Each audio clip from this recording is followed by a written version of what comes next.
शुमाइला साहिबा से मैं बात का आगाज आपसे करना चाह रही हूं क्योंकि आज सेनेट की कायमा कमेटी में ये बिल मंजूर हुआ है। साबिका अरकान पार्लियामेंट हैं, उनकी अहलियां हैं, उनके बच्चे हैं, उन्हें ब्लू पासपोर्ट देने का बिल मंजूर हुआ है। अरकान का तो समझ आता है, लेकिन साबिक अरकान पर इन मेहरबानियों की वजह क्या है? और फिर अहलिया और बच्चे, और बच्चों में भी वो बच्चे जिनकी उम्र 28 साल से कम हो।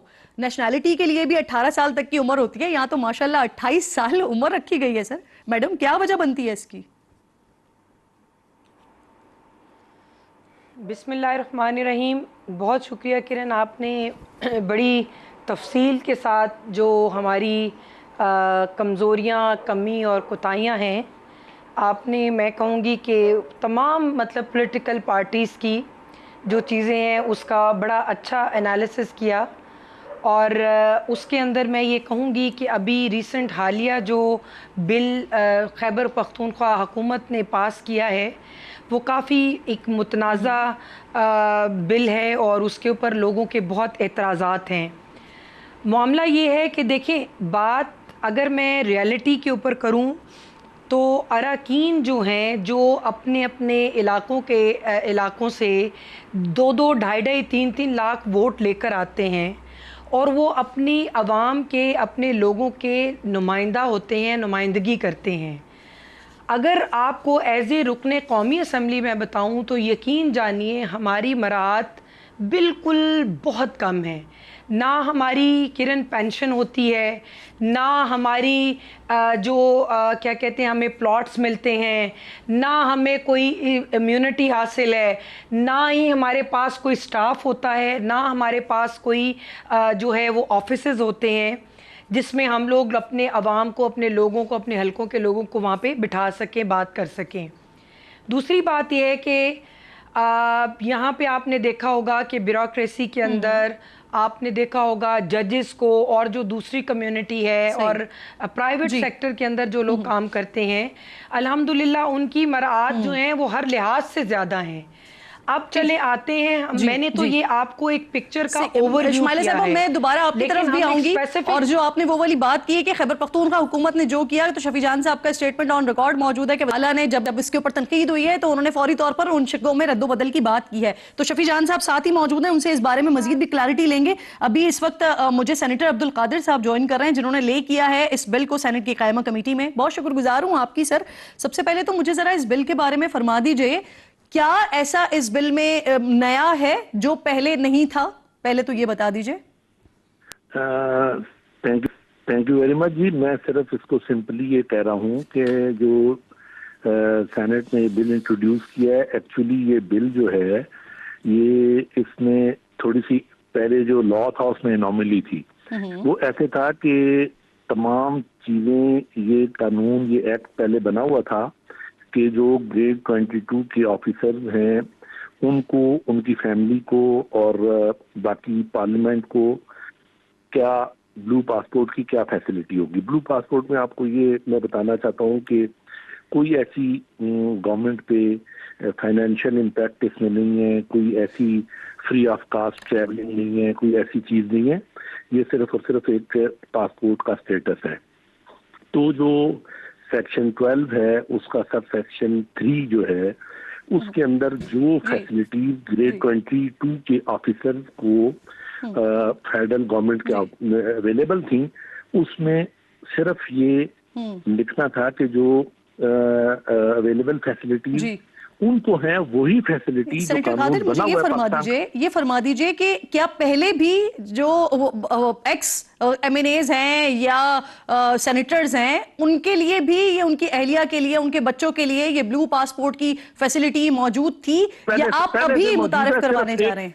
नहीं, पहले से मौजूद है। देखें, जो भी पार्लियामेंटेरियन है पहले से मौजूद है। सिर्फ ये था कि जो उनके बच्चों के लिए पहले उसमें जो गवर्नमेंट ऑफिसर्स के लिए जो लॉ बना हुआ है या रिटायर्ड ऑफिसर्स के लिए बना हुआ है, वो सिर्फ इम्प्लीमेंट नहीं हो रहा था सेनेट में।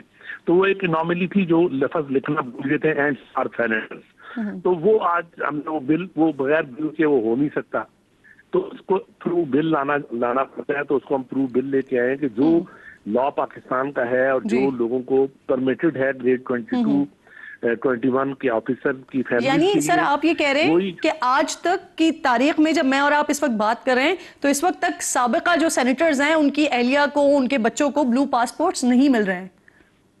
उनके बच्चों को मिल रहे हैं। सिर्फ ये है कि जो सेनेटर रिटायर हो जाते हैं उनके बच्चे को नहीं मिलता है, उसके बच्चे को भी नहीं मिलेगा, लेकिन अप टू एज ऑफ 28, सिर्फ 28 की एज तक बाकी गवर्नमेंट ऑफिसर्स और उनके बच्चों को मिल रहा था। यहाँ ये नॉर्मली रह गई थी कि वो रिटायर्ड पार्लियामेंटेरियन के बच्चे को नहीं मिल रहा था, तो वो उसमें ऐड कर दिया। देखें, मेरा ख्याल मोस्ट ऑफ दी एमएनएज और सेनेटर्स तो उनके बच्चे 28 साल से बड़े ही हैं, थोड़े से होंगे इसमें, लेकिन ये चूंकि एक डिस्पैरिटी थी और एनॉमली थी, उसको करेक्ट किया गया। कानून पहले से पाकिस्तान का मौजूद है, इसमें कोई नया कानून नहीं बना, कोई नई फैसिलिटी नहीं। आप सर मुझे थोड़ा सा और क्लैरिटी देते हैं। आप ये कह रहे हैं कि जो सेनेटर्स अपनी 6 साल मुद्दत पूरी नहीं कर रहे थे, उनकी बीवी, उनके बच्चे, उनको नहीं मिल रहा था ये ब्लू पासपोर्ट्स? नहीं, जो 6 साल मुद्दत पूरी कर रहे थे उनको और उनकी वाइफ को तो मिलता है। सिर्फ ये था कि उनके बच्चों को नहीं मिल रहा था अप टू एज ऑफ 28। तो गवर्नमेंट ऑफिसर पहले क्या एज थी सर? पहले उनको नहीं मिल रहा था जब वो 6 साल मुद्दत के बाद उनके बच्चों को नहीं मिल रहा था, जबकि रिटायर्ड गवर्नमेंट ऑफिसर के बच्चों को मिल रहा था, तो वो अप टू एज ऑफ 28। तो वो सिर्फ उसको ऐड किया कि अप टू एज ऑफ 28 ठीक सेनेटर्स के बच्चों को भी मिलना चाहिए। सही। अच्छा, पाकिस्तान पीपल्स पार्टी, पाकिस्तान मुस्लिम लीग नून, पाकिस्तान तहरीक इंसाफ, ये तमाम के तमाम इस बिल पर एक पेज पर हैं, यानी बाकी 2 जमातों की भी हिमायत हासिल है इस पर? जी बिल्कुल थी ना, आज सारे उधर मौजूद थे। JUIF ने भी सर हिमायत की है इसकी? मुझे उसका नंबर याद नहीं है, लेकिन सारों की हिमायत है इसमें। कोई देखिए, इसमें कोई नई फैसिलिटी तो ले नहीं रहे, कोई गवर्नमेंट ऑफ पाकिस्तान से कोई मुफ्त कोई चीज या कोई पर्क्स, कोई प्रिविलेजेस, कोई तनख्वाह, कोई चीज, पैसे तो बढ़ा नहीं रहे। वो तो सिर्फ ये है कि पहले वो गवर्नमेंट ऑफिसर्स 21-22 के ऑफिसर्स के बच्चों को 18 साल की बजाय 28 साल तक मिलता है, तो अभी इनके बच्चों को भी 28 साल तक मिलेगा। सर असल में पाकिस्तान की आवाम जो है ना वो ये सवाल करती है कि हमें तो जो बेसिक नेसेसिटीज हैं वो नहीं मिल रही है। आप जो है वो आवाम, अब आप अपनी जो है वो प्रिविलेजेस और पर्क्स की तरफ जा रहे हैं। सुन ले, पहले कोई 56,000 पासपोर्ट इशू है, अगर 60-70 पासपोर्ट उनके बच्चों को 2-4 साल 6 साल के लिए मिल जाएगा और बाद में दोबारा ग्रीन हो जाएगा, तो कोई खुदा न खास्ता हुकूमत आवाम को तो कोई नुकसान नहीं दे रही है। अच्छा ठीक है सर, बहुत शुक्रिया। अब्दुल कादिर साहब प्रोग्राम में आप साथ मौजूद थे। जिस तरह से बता रहे थे अभी अब्दुल कादिर साहब के सारे ही माशाल्लाह एक पेज पर हैं इस बिल के हवाले से, तो एक तरफ आपके बिल के ऊपर जो सूबाई असेंबली का है वहां पर तनकीद हो रही है, आपकी एक क्लैरिटी भी आ गई है, लेकिन उसके बावजूद भी आपके सेनेटर्स यहाँ सेनेट में कमेटी में इस बिल की हिमायत कर रहे हैं सर? सबसे पहले आपका शुक्रिया। देखिए, जहां तक खैबर पख्तूनख्वा की बात है और इस बिल की बात है, तो आज CM अफरीदी साहब ने बीना के मेंबरान बुलाया था, काफी इशू और भी डिस्कस हुए, उसके साथ साथ इस इशू पे भी बात की गई।